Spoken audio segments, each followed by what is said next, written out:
வணக்கம். இன்னைக்கு நாம பேச போற விஷயம் லீடர்ஷிப். ஆனா இது வெறும் உங்க டீமை மேனேஜ் பண்றத பத்தி மட்டும் இல்ல. அதை விட முக்கியமா உங்க எனர்ஜி, உங்க ஃபோக்கஸ், அப்புறம் உங்க மைண்ட் செட்டை நீங்க எப்படி ஹேண்டில் பண்றீங்கங்கறத பத்தி தான். இந்த பகுதியில உங்க தலைமை பண்பை அடுத்த லெவலுக்கு எடுத்துட்டு போக போற 3 முக்கியமான தூண்களை பத்தி நாம பார்க்க போறோம். சரி, இதுக்குள்ள ஆழமா போறதுக்கு முன்னாடி உங்ககிட்ட ஒரு சிம்பிளான கேள்வி. ஒரு லீடரோட ரொம்பவே மதிப்புமிக்க வளம் எதுன்னு நினைக்கிறீங்க? ஒரு நிமிஷம் யோசிச்சு பாருங்க. ஒருவேளை டைம்னு நீங்க நினைச்சீங்கன்னா அது பாதி தான் சரி. ஆனா முழுமையான உண்மை அது இல்ல. உண்மையான பதில் இதுதான். அது வெறும் நேரம் மட்டும் கிடையாதுங்க.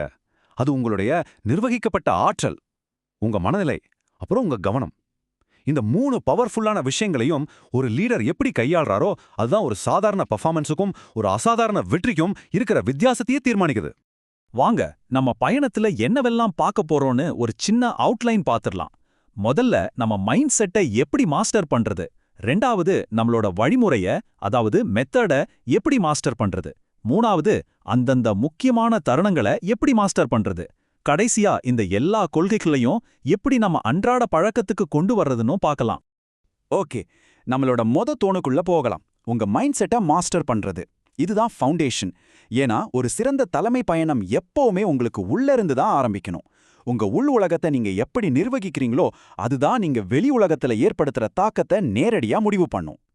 இந்த மைண்ட் செட்டோட இதயம்னு சொல்லலாம். அதுதான் எமோஷனல் இன்டெலிஜென்ஸ், அதாவது EQ. இது ஒரு லீடரோட உண்மையான சூப்பர் பவர்னே சொல்லலாம். வெறும் ஐக்கியோவை விட உங்களையும் உங்களை சுத்தி இருக்கிறவங்களோட உணர்ச்சிகளையும் புரிஞ்சுக்கிட்டு அதை சரியா நிர்வகிக்கிற திறன் தான் ரொம்ப ரொம்ப முக்கியம். இந்த EQ-வை வளர்த்துக்க முதல் ஸ்டெப் என்னன்னா, உங்களையே நீங்க நிர்வகிக்கிறது தான். இதுல 2 முக்கியமான விஷயம் இருக்கு.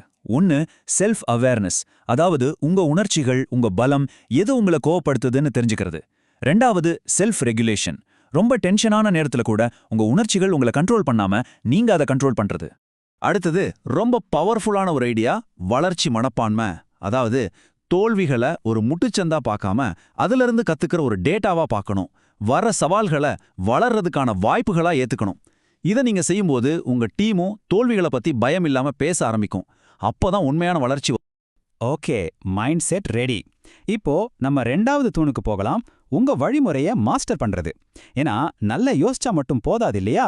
அந்த யோசனைகளை செயலுக்கு கொண்டு வர சில டூல்ஸ், சில பழக்கங்கள் தேவைப்படுது.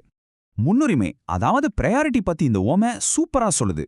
உங்க நேரத்தை ஒரு ஜாடி மாதிரி நினைச்சுக்கோங்க. முதல்ல நீங்க பெரிய கற்களை போடலைன்னா அப்புறம் சின்ன சின்னதா மணலையும் கல்லையும் போட்டு நிரப்பிட்டா அந்த பெரிய கற்களுக்கு இடமே இருக்காது. இப்போ கேள்வி என்னன்னா, உங்க வேலையில, உங்க வாழ்க்கையில அந்த பெரிய கற்கள் எது? சரி, அந்த பெரிய கற்களை கண்டுபிடிக்கிறதுக்கு இந்த ஐசனோவர் மேட்ரிக்ஸ் ஒரு செமையான டூல். இது உங்க வேலைகளை 4 பாக்ஸ்ல பிரிக்குது.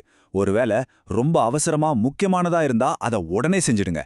முக்கியம் ஆனா அவசரம் இல்லையா, அதை ஷெட்யூல் பண்ணுங்க. இதுல தான் உங்க உண்மையான வளர்ச்சி இருக்கு. அவசரம் ஆனா முக்கியம் இல்லையா, அதை யார்கிட்டயாவது கொடுத்துடுங்க. ரெண்டுமே இல்லையா, அதை அப்படியே விட்டுடுங்க. சிம்பிள். இப்போ 3 பவர்ஃபுல்லான பழக்கங்களை பார்க்கலாம். 1, உங்க கேலண்டரை ஃபாலோ பண்ணுங்க. வேலையை மட்டும் இல்ல, யோசிக்கிறதுக்கு, ரெஸ்ட் எடுக்கிறதுக்குன்னு எல்லாத்துக்கும் டைம் ஒதுக்குங்க. 2, உங்க பீக் டைம் எதுன்னு கண்டுபிடிங்க. அதாவது நீங்க ரொம்ப எனர்ஜெட்டிக்கா இருக்கிற நேரம். அந்த நேரத்துல உங்க முக்கியமான வேலையை செஞ்சு பாருங்க. உங்க பர்ஃபார்மன்ஸ் எங்கேயோ போயிடும். 3, ஒவ்வொரு வாரமும் ஒரு சின்ன ரிவ்யூ பண்ணுங்க. என்ன நல்லா போச்சு, என்ன தப்பா போச்சுன்னு யோசிச்சிங்கன்னா அடுத்த வாரத்தை இன்னும் சூப்பரா பிளான் பண்ணலாம். நம்ம கிட்ட நல்ல மைண்ட் செட் இருக்கு, சூப்பரான மெத்தட்ஸும் இருக்கு. ஆனா வாழ்க்கை எப்பவுமே நம்ம பிளான் பண்ண மாதிரி போகாது இல்லையா? அங்கதான் நம்மளோட 3வது தூண் வருது. அந்த தருணத்தை மாஸ்டர் செய்வது. அதாவது பிரஷர்ல, எதிர்பார்க்காத சூழ்நிலையில ஒரு லீடர் எப்படி நின்னு சமாளிக்கிறாருங்கிறது தான் இது. இங்க ஒரு முக்கியமான வித்தியாசத்தை நாம புரிஞ்சுக்கணும். பிரச்சனை வேற, சவால் வேற. பிரச்சனைனா அதுல என்ன இருக்குன்னே நமக்கு தெரியாது. ஆனா சவால்னா நமக்கு என்ன செய்யணும்னு ஒரு தெளிவு இருக்கும். அதனால பிரச்சனைகளை நாம எக்ஸ்பெரிமெண்ட் பண்ணி கத்துக்கிட்டு தான் தீர்க்கணும். ஆனா சவால்களை ஒரு நல்ல பிளானோட எதிர்கொள்ளணும். சோ இதோட முக்கியமான விஷயம் என்னன்னா, ஒரு நல்ல லீடர் பிரச்சனையில இருக்கிற தெரியாத விஷயங்களை கொஞ்சம் கொஞ்சமா கத்துக்கிட்டு அதை ஒரு சவாலா மாத்திருவாரு. குழப்பத்துல இருந்து ஒரு தெளிவான வழியை அவங்க தான் உருவாக்குவாங்க. இந்த மாதிரி நிச்சயமற்ற சூழல்ல லீட் பண்றதுக்கு சில ஸ்கில்ஸ் தேவை. மன உறுதி, எமோஷனல் கண்ட்ரோல் கண்டிப்பா வேணும். சின்ன சின்ன தோல்விகளை முன்னேற்றமா பார்க்கணும். உங்க டீமுக்கு பொறுப்பை கொடுத்து அவங்கள நம்பணும். முடிவுகளை டேட்டா வச்சு எடுக்கணும். கடைசியா அவுட்கம் பத்தி மட்டுமே கவலைப்படாம ப்ராசஸ் சரியா இருக்கான்னு பார்க்கணும். இப்போ நாம கடைசி பகுதிக்கு வந்தாச்சு.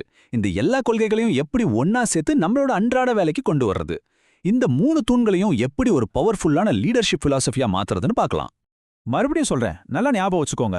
உங்க மைண்ட் செட்டை மாஸ்டர் பண்ணுங்க, உங்க மெத்தடை மாஸ்டர் பண்ணுங்க, அந்தந்த மொமெண்ட்டை மாஸ்டர் பண்ணுங்க.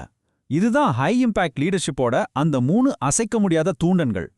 ஒன்னு ஞாபகம் வச்சுக்கோங்க, லீடர்ஷிப்புங்கிறது ஒரு பதவி இல்ல, அது ஒவ்வொரு நாளும் நம்ம உருவாக்குற பழக்கம். நாம இன்னைக்கு பார்த்ததுல எந்த ஒரு சின்ன பழக்கத்தை நீங்க இன்னைக்கே ஆரம்பிக்க போறீங்க? யோசிங்க, அப்புறம் செயல்ல இறங்குங்க. நன்றி.